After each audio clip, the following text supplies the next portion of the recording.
Introduce yourself for people that may not know who you are. I'm Lieutenant Shane Downey. I work with the Royal Canadian Sea Cadet Corps, 135 Admiral Nelson Brantford.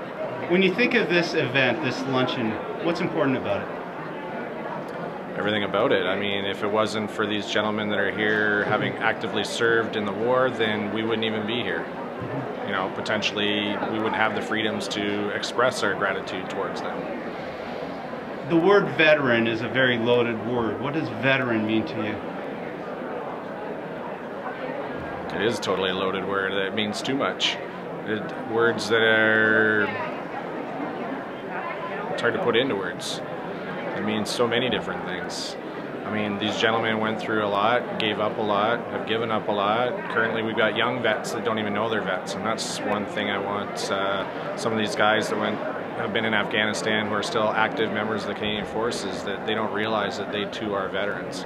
And I think that's the next message that needs to go out, is that our generation of kids needs a new generation of veterans to recognize and carry the torch, or pass the torch to.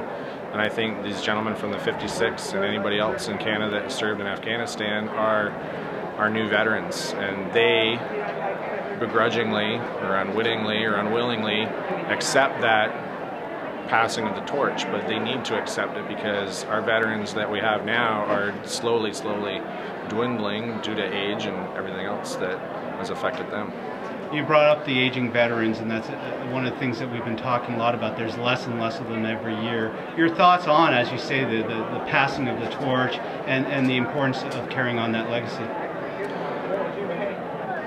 Well, I've basically just stated that's what needs to happen, is that it needs to be passed on. I personally know in the last few years, and I've been in the cadet program since I was 10 years old. I was in Navy League as a young kid, and then went through the Sea Cadet program, then joined as an officer, and I've been with it since I was 10 years old.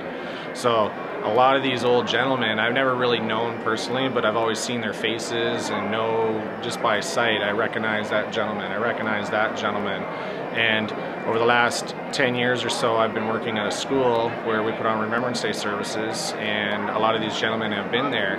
And in the last couple of years alone, many of those gentlemen that have participated in our Remembrance Day services are no longer with us, as they have passed away.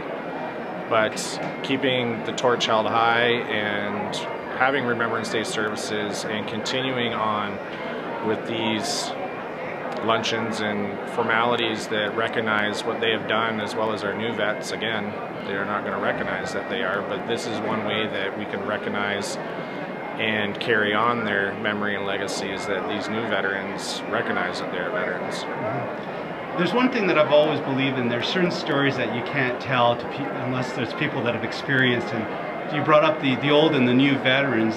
There's really a camaraderie of shared experience there, even though it's from a different era, but it's still a similar experience. Would that be a fair statement?